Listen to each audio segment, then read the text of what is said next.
What's going on, good people? What's going on? What's going on? What's going on? Yep, it's Wind Down Wednesday. Yeah, we're an hour behind, but we're really not an hour behind.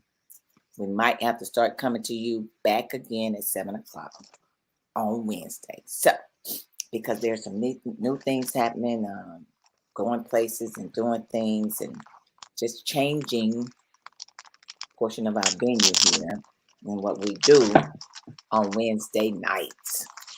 So welcome, welcome, welcome. We are here Hello. and we're here to talk about it. And y'all see, sitting here with my girl, John Netta. What's going John on, Netta? Netta. What up, Sam? How you? Another beautiful day in the neighborhood. How your week thus far?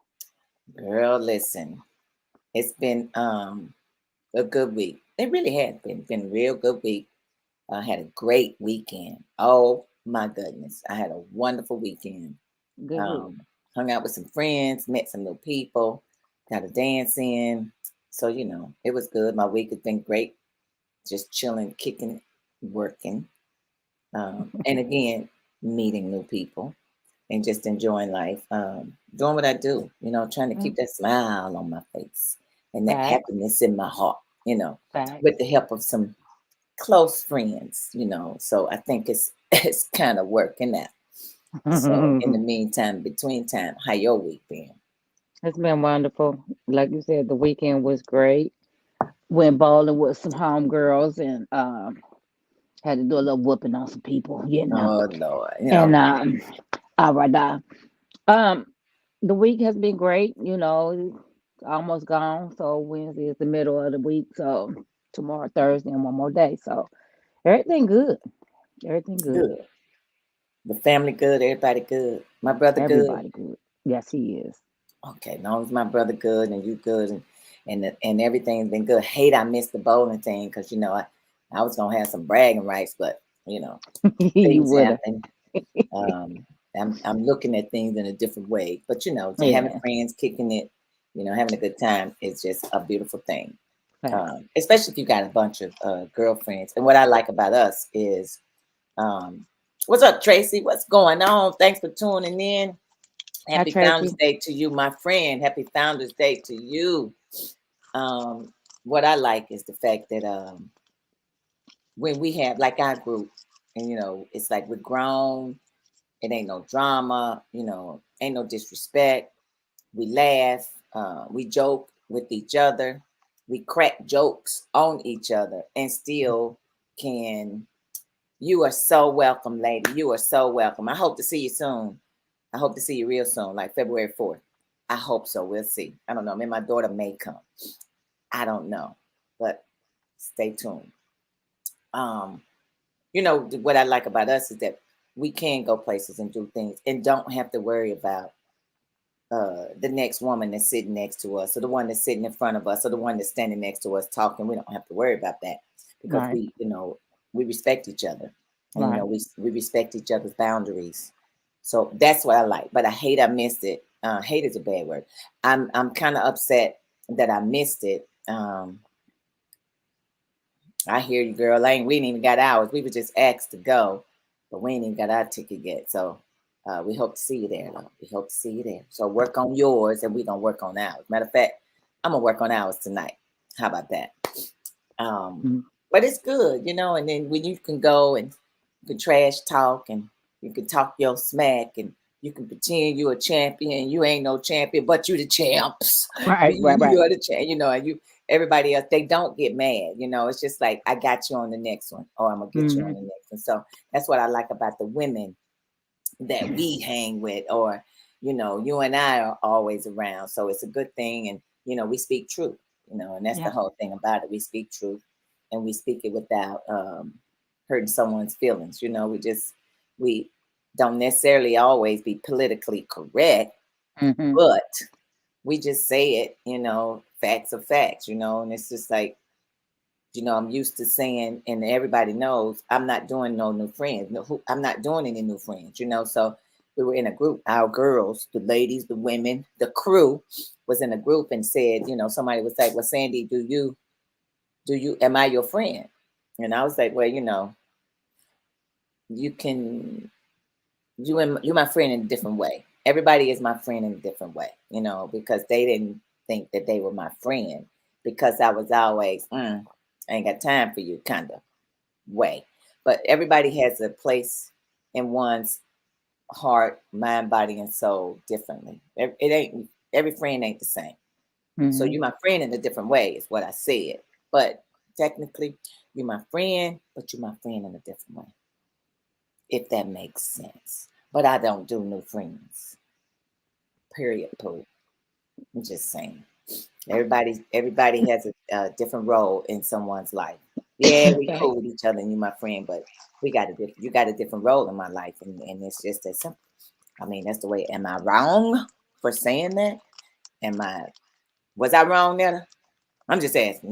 Why you think I was wrong? That was the truth though. It. I mean, I just think it didn't make sense because what is the way? What is the different way that wasn't Because explained? I'll invite you to my house. You can come to my house.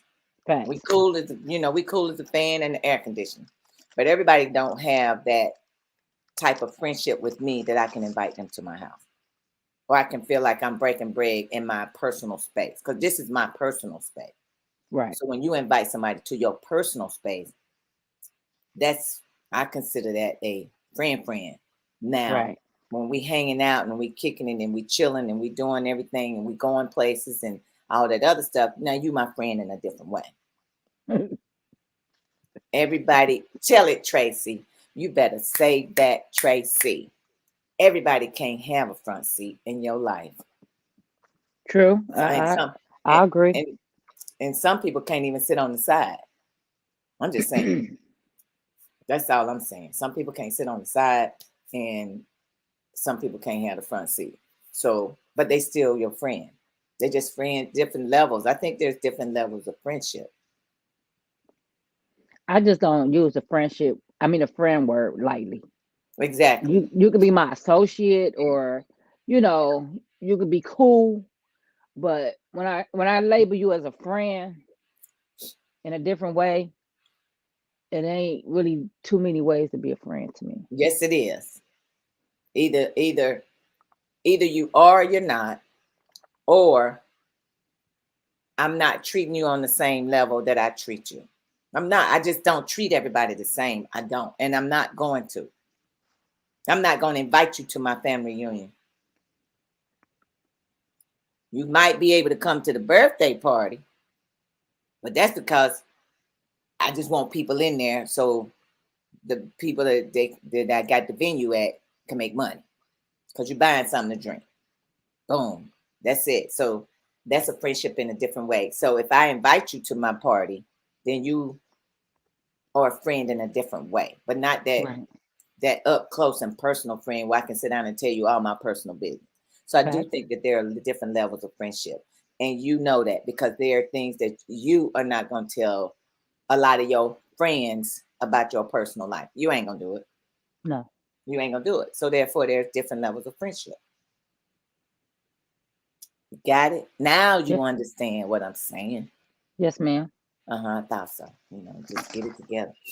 Like you talking about, no, I don't know. I don't know. That's it. Everybody can't be in that circle. But I think in that moment, I think that person didn't understand what you were saying. That's okay. They Facts. got it. I didn't invite everybody there, no way. Wasn't my house. But I like them. I do. I like them. I ain't got nothing against them. I don't. I just don't. I don't have anything against them. It's just that I can't invite everybody in my personal space. Right. Because that's too much for me. Right. Everybody can't be there. And then sometimes when you're there and you see how they act and how they move, then you gotta. This is why I say no new friends. Then you gotta cut them or you gotta treat them with a long handled spoon. Right. So, I mean, that's that. Tracy said TD Jakes has a YouTube video, 3 basic types of friends. Exactly. What's up, Taj? Thanks for tuning Okay. in. I'm gonna have to check that out. Tracy. Taj says different levels of friendship. Fact. Good evening, ladies. Hey, what's going on? I agree. There are totally different levels of friendship. And the thing about it is, women are more um, sensitive and emotional, even when it comes to friendship, than men are. Absolutely. You know, men would curse you out and keep it moving. You know, they curse their friends out, or they might even throw some blows every blue moon. But women, I think, are probably apt to fight or to. Tosh said the video is good. I'm gonna have to check it out. Then I'm gonna have to look at find TD Jakes that video and watch the 3 different levels that Me he's too. talking about on the friendship piece. Yeah, I'm gonna have to look at that. If I don't look at it, I'm gonna have to watch it. I mean, listen to it. But I Me believe too. there are different levels of friendship, and it's like it's each individual, just like you, just like me. Your personality is different. Why would you want a dry friend to be part of your circle? Dry. I mean dry. I can't. All the people that I know, like we like, you Rah rah. it's yeah, it's you got to relate. Hey, You got to be relatable. Yeah, you have some that are easygoing, laid back, smooth sometimes, but for the most part, or some of the time, they will, get up and do what they got to do, hang out and do. I mean, so it's a lot of things that take place when you talk about friendship. Point blank. Period. Um, so that's my thing. But I'm gonna have to check that video out by TD Jakes and see what it's saying. Okay, so now let's get to this question. Um, how do you all feel about the 6-year-old that shot his teacher?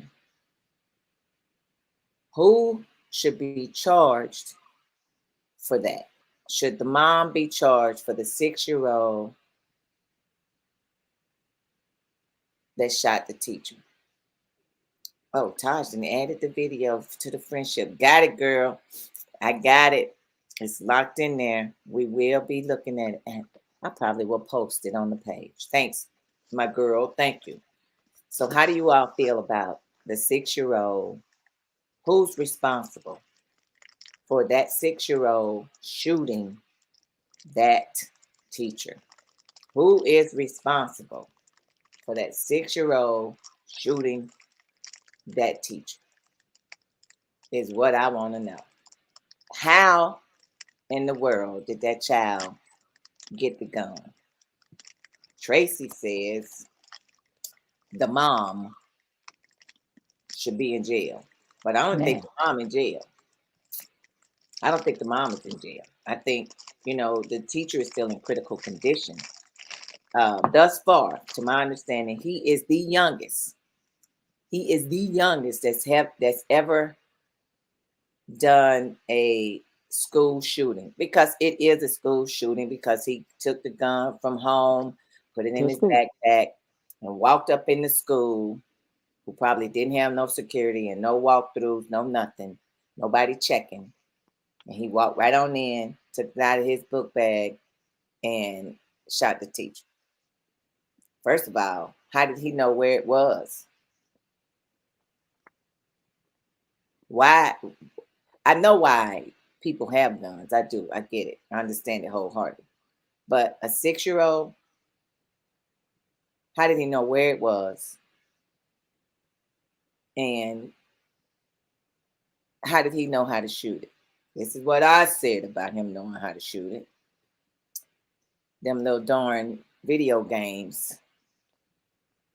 Parents allow them kids to sit down in front of video games, and they got the little handheld things, pop, pop, pop, pop, pop, pop, and they shoot. So that's how I think. Because I didn't let my child have a water gun, because if she had a water gun, that gave her uh, motor skills on how to pull a trigger. She just recently started shooting a gun by going to the target range. So who's responsible? Where was the daddy? Now, see, they ain't said nothing about the daddy. Did they say anything about that? Mm-mm. Not that I heard. Yeah, I'm just like, what is really going on? Because my thing is, even me being a law enforcement officer, um, I never had my weapon in a position or a place because my baby was little when I started with the police department. And I never had my gun in a place where she could get it, she could find it, she could reach it. She never knew where it was. But at the end of the day, how did this kid know where it was? Tracy says, I'm not arguing with nobody 6-year old. I get it. And my thing is, what did that teacher do that was so mind boggling that he had to shoot and kill her? I'm trying to figure out, what did she do? That's what I want to know. Is he an angry kid? How many issues he got at home? I think that a lot of these kids, even at 6 years old, feel entitled. You know what I'm saying? Like they feel like we owe them something, like an explanation. We, they try to keep us from disciplining our way. They give these kids, they giving them too much, and these kids know it. You know what I'm saying? And so I hate to say that I feel like it's the mother's fault because a 6 year old, you don't really think that you have to be super careful around a 6 year old. Now 10, 12, 13, okay. But a 6 year old is still a baby. Yep. But again, who knows how he is at home? But I'm just saying it's kind of hard for me to put my mind to having to be so secretive around a 6 year old because you never would expect for a 6 year old to get mad at a teacher to steal the gun and take it to school to shoot the lady. Did he steal it though? I don't think he stole it. He just took it. He knew where it was. That's And stealing. If you how take something without angry. somebody's permission, that's stealing. Well, He ain't asked his mama for it. no, he ain't ask her. But she probably was the kind of mama that you know, didn't. And I don't know. And I I can't. think she might have put it up. I think she just put it up in a place that he saw it, or maybe he was creeping around and saw it. Like, oh, okay, got mad at the teacher and knew where to go and get it. I think he knew where it was the whole entire time. I think Right. he knew exactly where that gun was, and she did not have it. Um, she didn't have it in a safe place. Tracy, I agree, because at the end of the day, they would have showed the mama on TV. They would have had the house shown, Oh, the everybody ain't neighbors. being in jail, even the baby. Baby be in baby jail. They Everybody ain't would being have in jail. shown the neighbors, the neighborhood, that if it was a black child. Right. I totally agree. If it was anything, it. I mean, it's sorry, but that's the way society is. Yeah. That's the way the media is. They do not show you if it was somebody white or black. If it's a white kid, we already know because then you can't show the kid anyway because he's 6 years old. So you can't show him. But you don't have no relatives. I hadn't seen a relative. Um, I hadn't seen a neighbor. I ain't seen nobody say anything about this kid and the mom. And Excuse me. I don't even know if they showed a teacher at the school where he went to school at. Right. They haven't sold anything. They have not shown anything. And not only that, they haven't even really talked about it much. She didn't have the security. The house, the gun loaded in the house. Well, mine stay loaded in my house, but I know how to use them. Because if you come up in here, I'm sorry, you might not walk out. Especially you come up in here and you're not supposed to. Now, Right. what I did do is as my daughter got older, but she was older, like a teenager, high schooler, college student. I did tell her, if anybody comes in this house, this is what you do when I'm not here. If she was here, that's what I told her back then.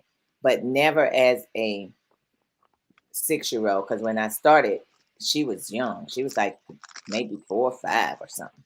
Right. That kid's age. So is the mom at fault?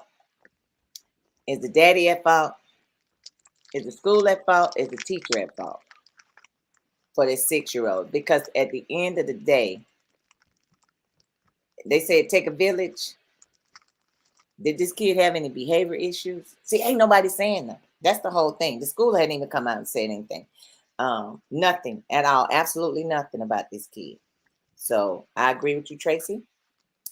That kid, the family, or either they're prominent people. They're prominent individuals with some money. So the question is, once again, who's responsible? Who's responsible, Netta? The mom. Why? Well, whomever the kid live with, because just have at the end of the day, somebody has to be responsible. It's a 6-year-old child. You can't just because the 6-year-old let it just float away. This lady is in critical condition, fighting for life. So somebody has to be responsible for those actions. And how do you what you gonna do with the kid? Where you gonna put him? They might lock him up in kitty jail or What's kitty something. jail? I've never heard of a kitty jail. You're right. I had to always be ready. Yes, there is a big difference. I when I was growing up, I don't know if it's a kitty jail either. I ain't never heard of it. Tracy said mom is responsible because the gun was accessible. Was it though? We don't know. That 6-year-old probably got a chair. It probably wasn't in a down low or in a drawer or something. He probably got a chair, jumped up on the chair or something, climbed up on it or whatever, and got the gun. So this is the part that we don't know because nobody's giving out any details. Like I said, did the kid have behavior issues? Why was he mad at the teacher? And then here's another thing, saying should be a learning lesson to a lot of people. Regardless on what the age is, children should be in children's places. Adults should be in adults' places. So again, like you said, he should never even knew she even had a gun. That's why these gun laws just ridiculous. I mean, we all got to walk around with guns now for what? To fight each other. But Yeah, at the pretty end of the much. day, she should have never ever allowed that baby to see where the gun was, blase, blase, blase. So because that's why you at fault, because you was careless on protecting the gun from being able to be in somebody else's hands. It's your Tracy gun, you responsible. What you Tracy say? said if he found it, meaning knew where it was accessible. He Perfect. should not have known a gun was there. So Right. this is what Exactly. I'm about to do, good people. I got somebody else that I'm about to add into this conversation who also have kids, who also was in law enforcement, and his kids were younger at the time. Not only that, he's a friend. Now, he's somebody that I call a friend, that I can consider a friend, that I have broken bread with, that can come to my house and we can kick it with. So, having 2 kids, knowing, being in the position that he was in and still is in, and his kids are still younger, but not as young as they were back then. How in the world, because coming from a male's perspective, how important is it to be in your child's life? This is what I want to know from the person that I'm about to bring in here. Tracy says, I have 2 boys. They have never played with guns at all. Not toy guns, not water guns. See, that's what I'm talking about, Tracy. So, from a male's perspective, who is definitely a part of his children's life and was in law enforcement, how can a 6-year-old have access to a weapon and who is responsible? Ladies and gentlemen, boys and girls. She said, I never wanted to pique it. Okay, I get it. That's what I'm saying. I never either. I didn't want to pique their interest. Not only that, we got a couple of other questions from my dear friend. People and people and people. Welcome to Mr. O to the J Wellborn Experience. What's happening? What's up, OJ? I'm Hi, good. How are OJ. you? Hey, I Miss am. Dixon. How are you? I'm good.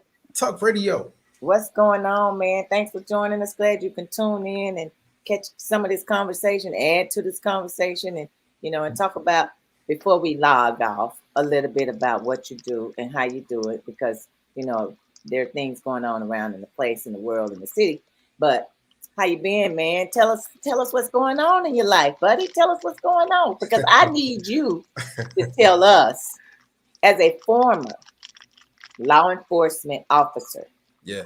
who had kids when you were working, or a portion or sometime or whatever, you still got your little, whatever.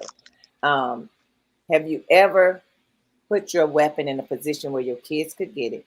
Did you ever talk to them about it? Have you ever allowed them to play with guns? Because you have a girl and a boy, and it's male boys. These boys nowadays, that's all they want to do is play the little video games with the pop, pop, pop, pop. I'm shoot the police up and everything else. Right. But in the meantime, because that's what we're talking about. That 6-year-old that took the gun, shot the teacher. Now the teacher is in critical condition. And I think your babies aren't too far from that. But anyway, welcome. Look, my friend said, AJ, welcome, and welcome to the party. You're a little late, but she's in. So tell us a little bit, my brother, and then you can go on down into what we're talking about. Well, first and foremost, thanks for having me. OJ Wellborn, your favorite realtor here in Cincinnati with Real Brokerage, also known as the Wellborn Experience. But anyway, so I got 2 kids, a boy and a girl, 10 and 7. And to be quite honest, I'm not really a fan of them, right? So my son, he has a lot of Nerf guns. His mom purchased them, and we had to have a sit down and discussion. And so as of right now, he doesn't play with them. So she put them away or whatever. Because I'm big on safety, right? So I've had many conversations with my son about his Nerf guns, and I explained to him why I didn't want him to have it. And quite frankly, it scares me, right? Because I don't want him infatuated with guns. I know other people would say the opposite, right? Like, it's okay, you should teach him young, but I just don't want my son to be infatuated with guns. I don't want him to, want to play with them. And then most importantly, I've seen him play with his Nerf gun where, he'll be like, oh, let me show you how I load it. And then he's pointing it up, and I'm like, no, right? That's bad, right? First of all, you never point a muzzle at yourself or at anyone unless you're ready to use it, right? Okay. That's how we train, at CPD. And, and so I don't want to see him get injured. I'm not trying to go to Children's because he shot himself or whatnot. And, most importantly, I don't want him to, any shots being fired at his neighbors or neighbors shooting at him or whatever, and we've all seen the whole Tamir Rice thing. He was a little kid, right? So if it can happen to Tamir, it can happen to my kid. And so therefore that's my stance on, having kids playing with weapons or whatnot. I'm not really a fan of them.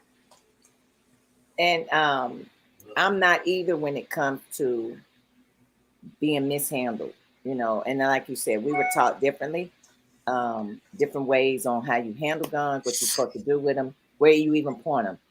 My question to you, Otis, is as a male, and not just a male, you're a black man, you're a black man with a black baby boy, how have you ever experienced with your son anger, hatred so deep that he said he wanted to hurt, harm, or kill somebody?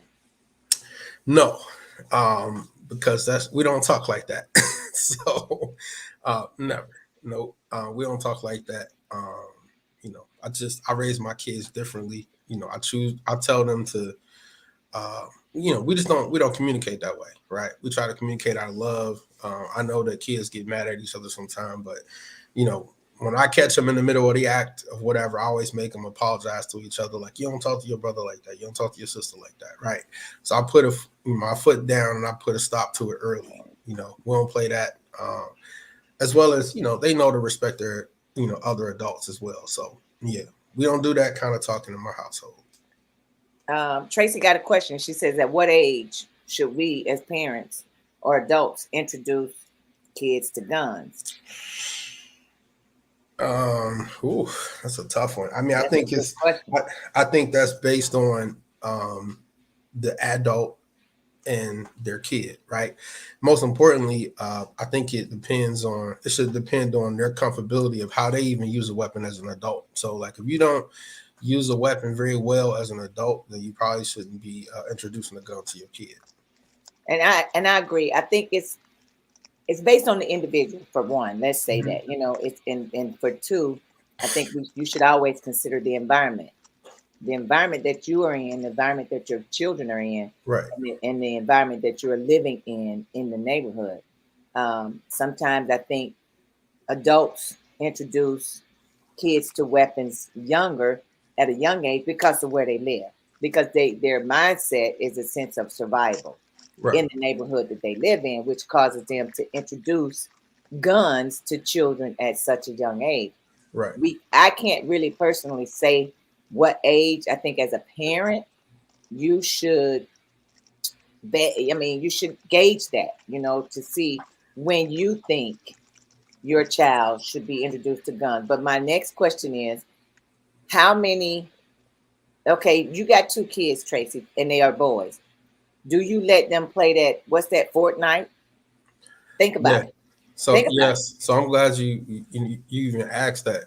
So I had to have a conversation with my son about that too. He plays it, but it's actually in moderation, because again, I don't want him infatuated with the whole, like, we talked about the whole killing aspect. He explained to me, he's like, well, Dad, there's games out there to show people with like blood and like, this game doesn't have that. I'm like, right, but this game is kind of violent. So yeah, I'll be honest, like he plays it occasionally, but I was purposeful this holiday where I bought a thing called a G box, right? So a G box has like 600 games on it, but it's like the old school games, Mario Brothers, this and that. I wanted him to be more into those games than the more updated games, because right now it just seems like kids are only into like Call of Duty and all these killing games, right? So I was very purposeful about going to get a game system that I felt like would get his attention, and he actually loves Mario Brothers, right? So yeah, that's the route I went this year, and I didn't even go overboard with Christmas shopping either. Right. It was very minimal this year. I buy my kids year round, so I'm like, you know what?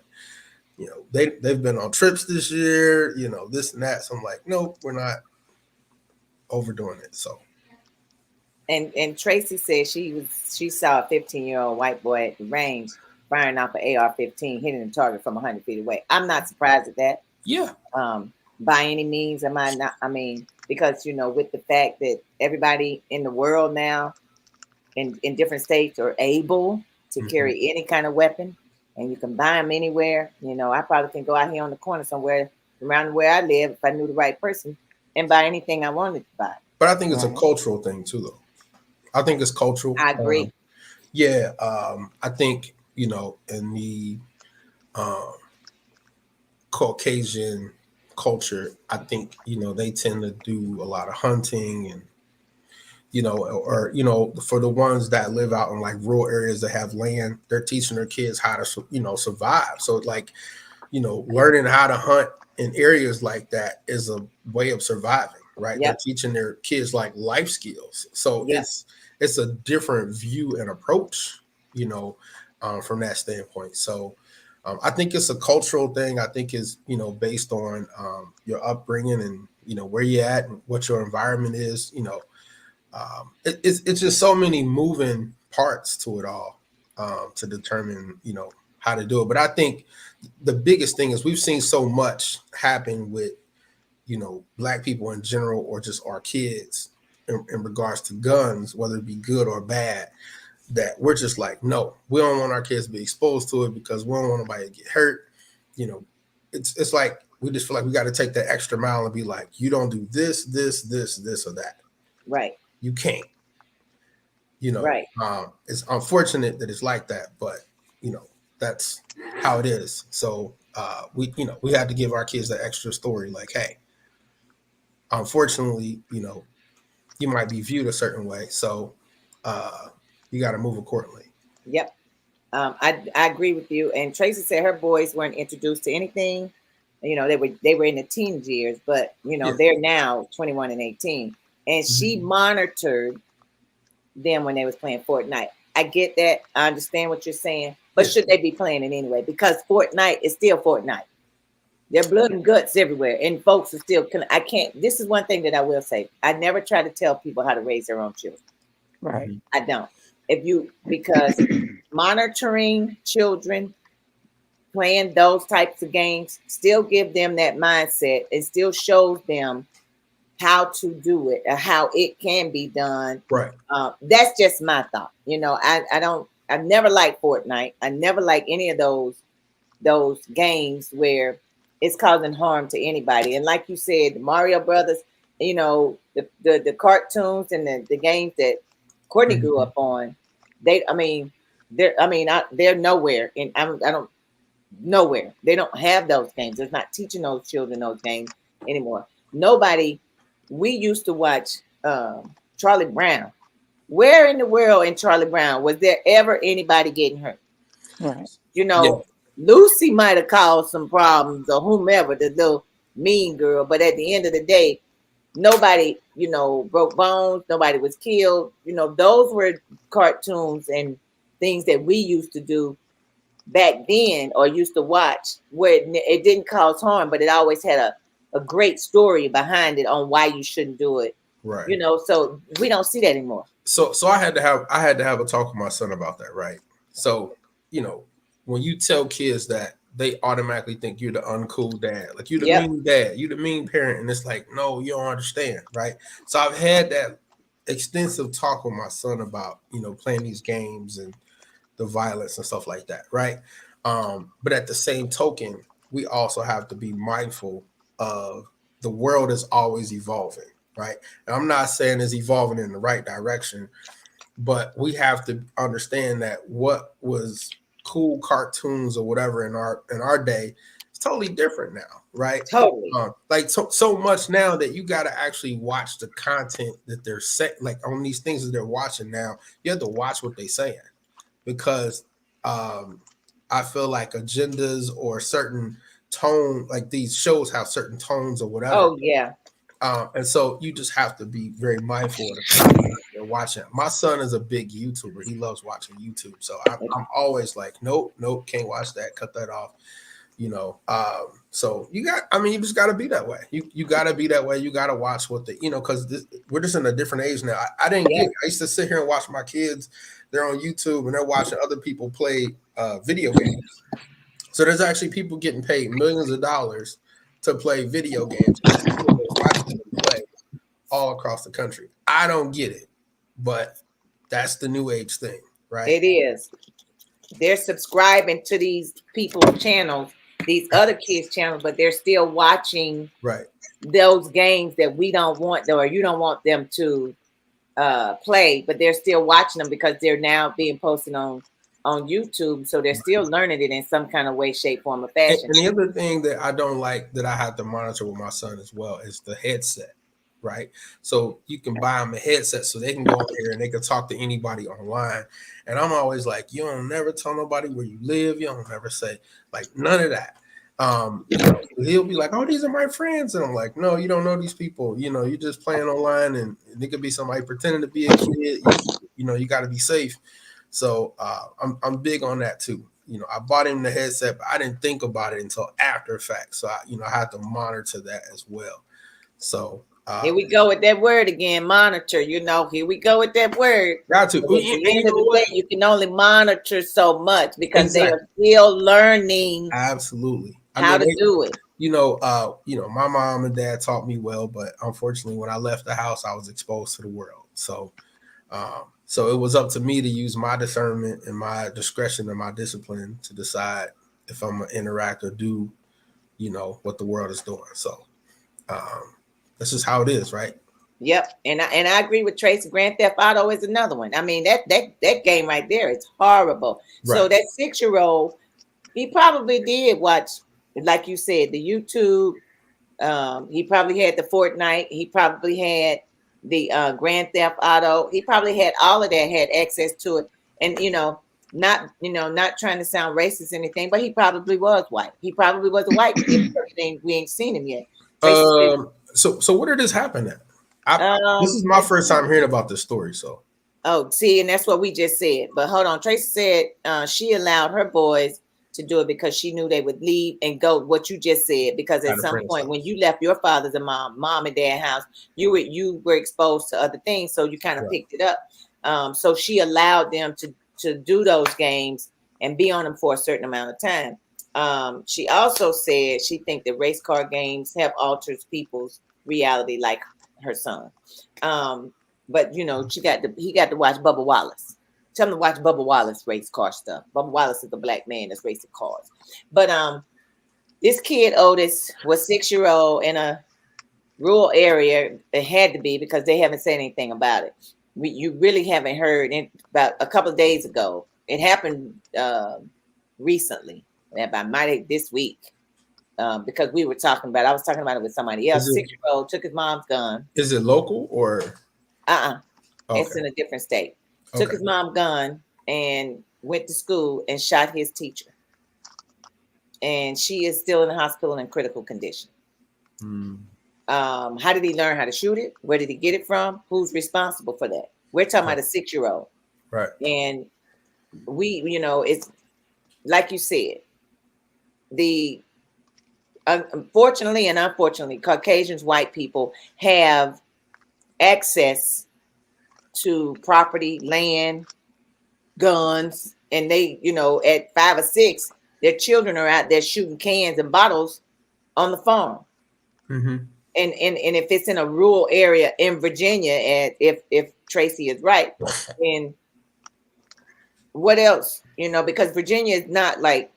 Yeah, it's again. So I think not only is it cultural, but I also think it's based on where you at, like location, right? So I've been spending a lot of time in Texas as of late, and what's really shocking to me is the whole open carry thing. Like, even though we have it here, you don't really see people do that here, right? You might see a bulge underneath a shirt or a jacket or whatever, but in Texas, I mean, it's out big as day.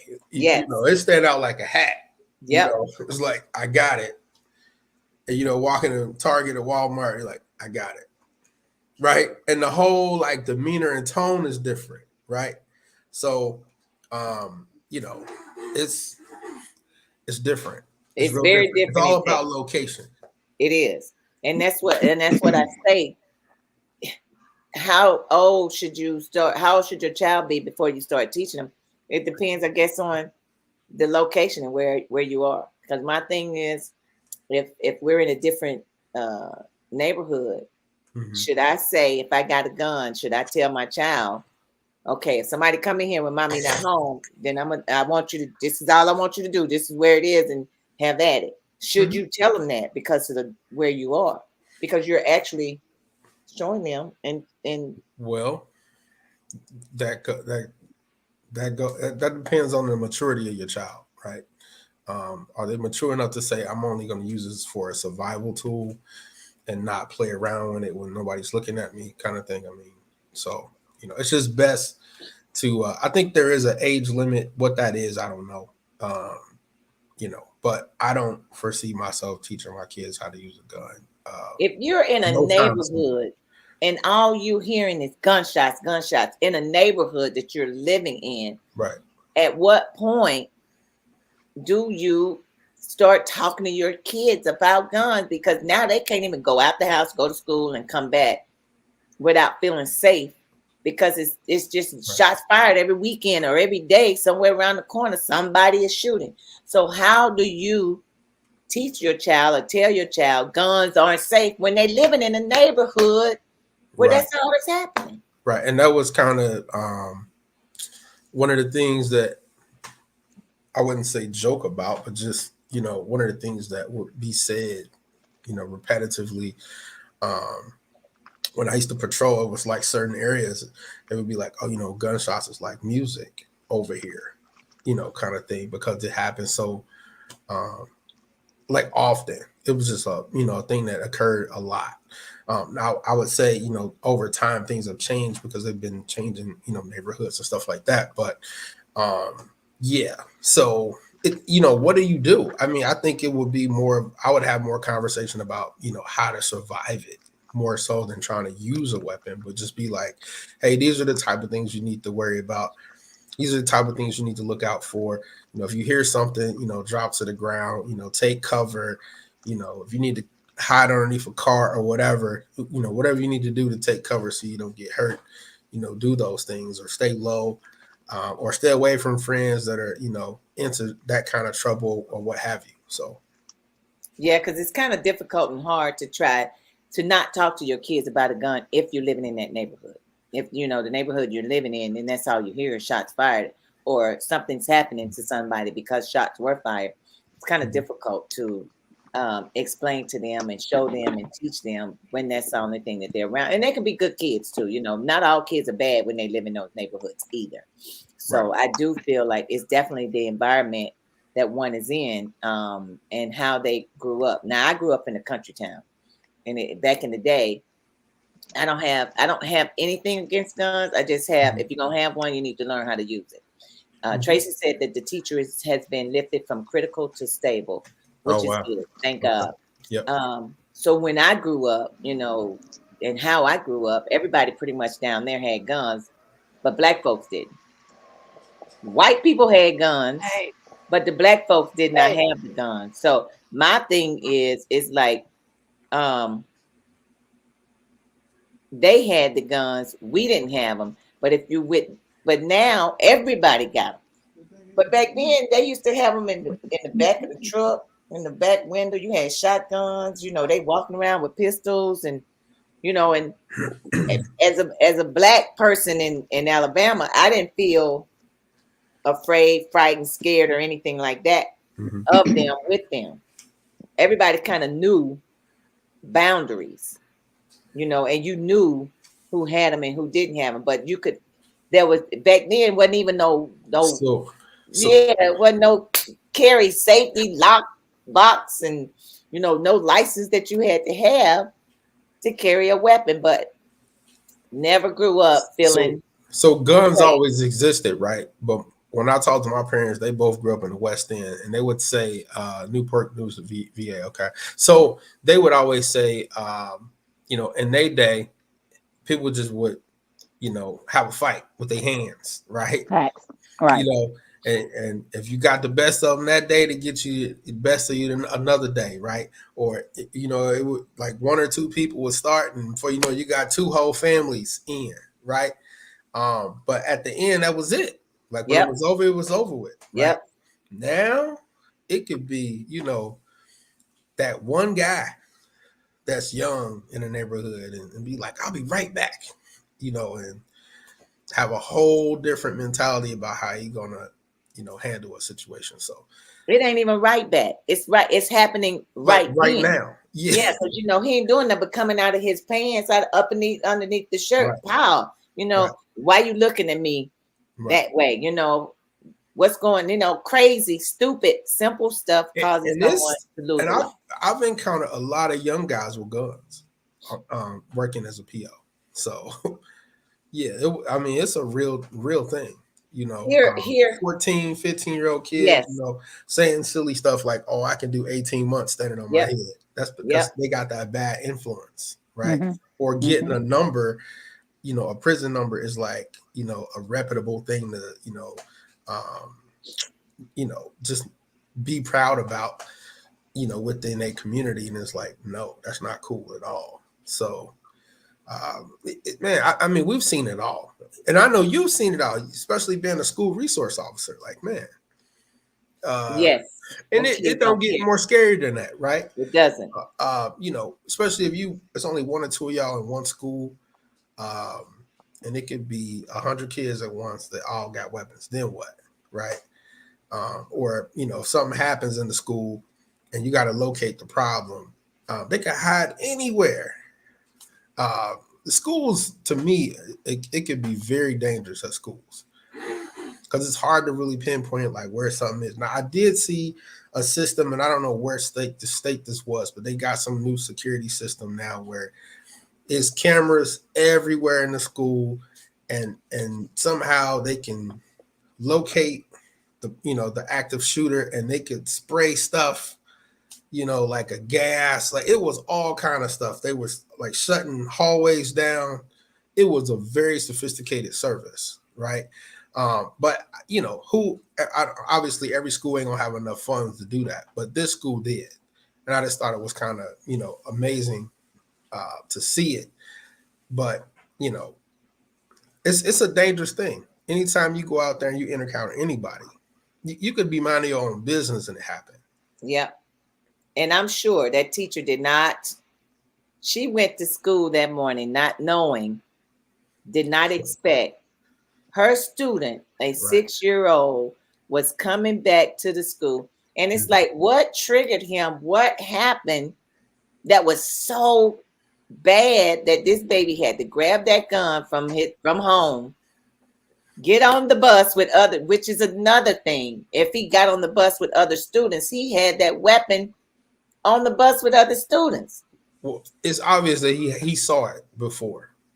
Yeah, because you rarely would see somebody just randomly like do that. Well, I mean, obviously it happens randomly, but I think for someone that had the audacity to do something like that, they've seen it before, right? Yeah, he's been either that, the baby got some anger issues.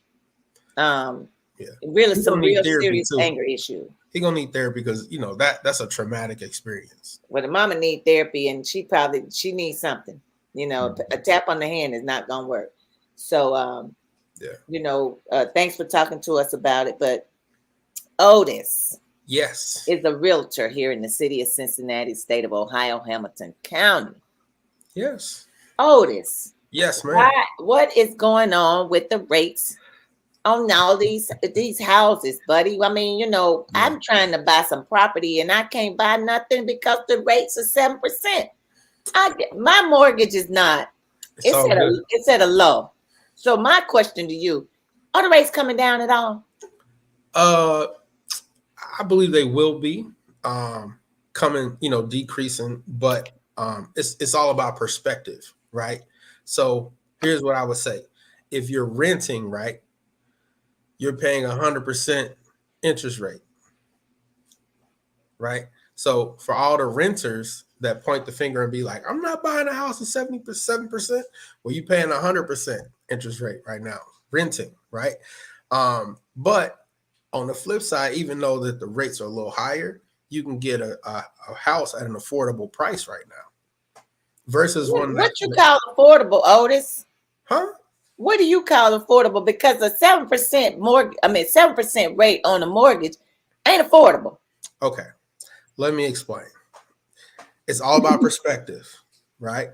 It's all about perspective. So, all right. So look, the same house that you might see on the market for 300 right now, it might have been 350 or 340 or sold for that price 3 months ago when the rates were low. Yeah. When the rates are lower, the prices go up. So when they had 2% rates, right? You go to a house, it's listed for 300, it's sold for 350. Why? Because people are like, okay, they're in bidding wars. You got 3 houses available and you got 50 buyers. So buyers are getting creative, like, you know what? I'm gonna put 20% down cash.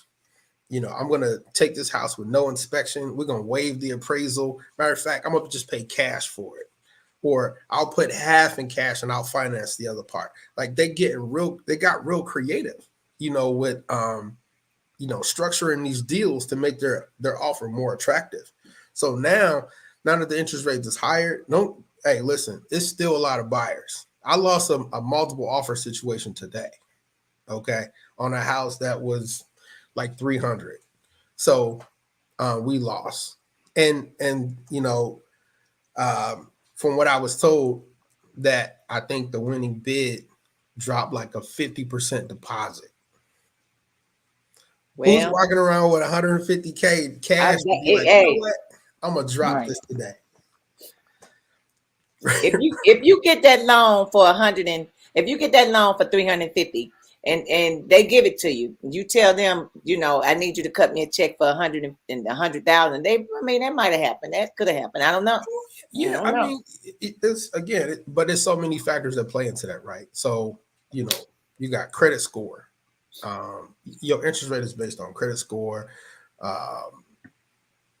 just everything, right? They look at your debt to income ratio, those kind of things. So, and then, when you get your pre-approval letter, now we got to educate you as a realtor to be like, hey, okay, here's what you're approved for.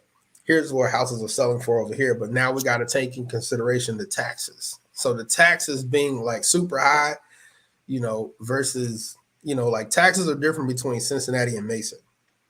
Yeah. Right. So you have to take consideration. So you might have less buying power in an area that has a higher, taxes versus a house that has lower taxes in another area. So you can get more bang for your buck with your pre-approval in a place that have lower taxes compared to that same price home with something that, because it might actually take you, when they run the numbers, your debt to income ratio might actually go higher. Cool. Now I don't want to get deep into this because I want to hold you out for another time, because I need you and my tax person to come on and we're gonna talk finances and houses and what we need to do, because the unfortunate piece is like we said before, location is always the piece that we need to understand and realize that most things happen and take place. Even when you're buying houses, even when you're living in an apartment, location is always plays a role wherever, location, rural areas where that kid probably had that gun and shot. I'm sure there was a rural area somewhere in Virginia that this kid had that gun. So location is always important, whether you're buying a house or wherever you decide to live, the neighborhood that you want to choose to live in. It's always important. It always will play a role on what you do and how you do it, especially when it comes to your own money. So we're going to talk about all that. Thanks for joining us and doing what we do. We talk about it. And thanks for explaining to us as a Black father that has a Black son, what you teach him and how you go about teaching him the difference between right and wrong, and why you have a gun and why you don't have a gun, the things you allow him to play with and the things you don't allow him to play with, because he's just a year older than that kid in Virginia. Just 1 year older than that kid. Yeah. So imagine your kid. We're not going to imagine it. A kid that size going into the school with a gun in the backpack shooting somebody. I mean, make it make sense. It's unfortunate. It's really unfortunate. I think not only is that kid going to be hurt, obviously the teacher got hurt, that community got hurt, that, because now everybody's going to be thinking, well, is it safe for my kid to finish out school there? And, I'm sure the family is disappointed. Like a lot of people are hurt by that one incident. Right? Yes. So it's, it's definitely going to take a lot of prayer, a lot of help, therapy, and coming together as a community to, kind of repair what happened. Exactly. Even for the school itself, the students that were in the school, if there were students in that classroom when that took place, right? That's trauma that they'll have to deal with for the remainder of their life. So right. If we can all come together for DeMar, right? Yeah, we can come together for Virginia. The whole thing about it is that's the whole thing. We pick and choose. Unfortunately, everybody picks and chooses the things that they want to come together for. Guns, they would never come together on what to do with guns. I'm gonna tell you that now. People will never come together, and I don't think, I say never. I don't feel people will ever come together on how and what we should do when it comes to guns because of the NRA. I think this is perspective. I'm just saying. Right. It's I can care less to have a house full of guns. I don't need, I only got 2 hands anyway, right? So I don't need 50 guns. But we're never going to come together. I don't feel we're going to come together and make a decision on how guns should be carried, what age you should get them. Is it going to be more stipulations? It's not. It's just it's like it hasn't happened. Yeah, it's all about perspective, and regardless if we have an age on guns or not, you got people that's going to take their kids out at whatever age and teach them, But whatever they still, want there to need teach to be okay. Then there need to be stricter laws. Then I agree. there I needs to be agree. stricter laws I because agree. until we can all come together and say there needs to be stricter laws, Mhm. then we're going to continue to see, unfortunately, see shootings take place all around the world, whether it's at schools, the grocery stores, the malls, or movies. They're still going to take place until the laws become stricter. I'm- Things are going to continue to happen. Well, believe it or not, the laws are strict though. don't know. I've seen when I worked at so part of my law enforcement journey, I worked at the jail, right? So I was a sheriff, correctional officer there, and I've seen many teenagers get bound over. I saw, Of course. 14, 15, 16-year-old kids get bound over, and I saw them cry like a baby, right? They stood tall in front of their boys or whatever, but when they leave that courtroom and they come back to the pod, they crying like a baby because they just got 20 years. But the crime has been committed before then. The laws need to be stricter before the crime takes place. Well, That's what again, I'm saying. That's the part that the people won't come together on, Well- because though they would not see eye to eye on who, what, when, where, and why. Those cases, the crime has already been committed. So yes, they're going to be bound over. That the law is stricter when it comes to that, but they have already shot and killed somebody or harmed somebody or whatever the case may have been, and that's too late. We need to do something prior to that. That way, nobody's losing their life when one, with all this gun stuff. But it's a different. yeah, Different it's all topic. about perspective. There you in that perspective go. It's more than Look perspective, at but the okay. look at the young lady that went over to wherever she was at. Where was she at? Russia? What She got about caught- it? Mexico. She got caught with the vape, and they gave her You 10 talking about years. Brittany Oh Griner? yeah. 10 years. So their perspective is we catch you 9. slipping on a small scale, you get that work, right? But everybody know it wasn't a perspective. That was not a perspective. That was wrong. Period. No. Because I'm saying, look, we view it as wrong, right? But I'm saying over there, their outlook is different. depending on who you are, and it's been said, depending on who you are, ain't no perspective. It depends on who you are. Period. Well, I know you ain't gonna catch me. Well, I don't vape no way, but you definitely not gonna catch me vaping in a third world Well, country. you ain't gonna catch me doing vaping at all. Period. So I'm ain't saying, got to worry about getting caught, because you ain't gonna catch me, saying, because I don't even do it. right. But we have come to that portion where we got to give them final sayings of some positive Mhm. positive pieces and thoughts and whatever you want to say to the people. Affirmations, if you want to. Let's get it.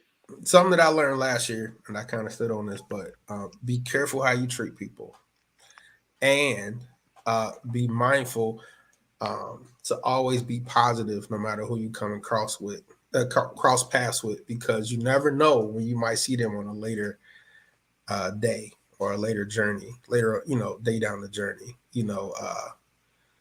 That your enemy, the person that you may not like this year, might be a person that you might need in the upcoming future. So always be careful on how you treat people, and always try to be positive when you cross paths with people. Got it. Netta? Parents, be mindful of what you do, what you share, what you allow your babies to see. We starting young here. We starting real young here. Yep. And they collecting all information they see. All information they see. Stop allowing these babies to have these attitudes.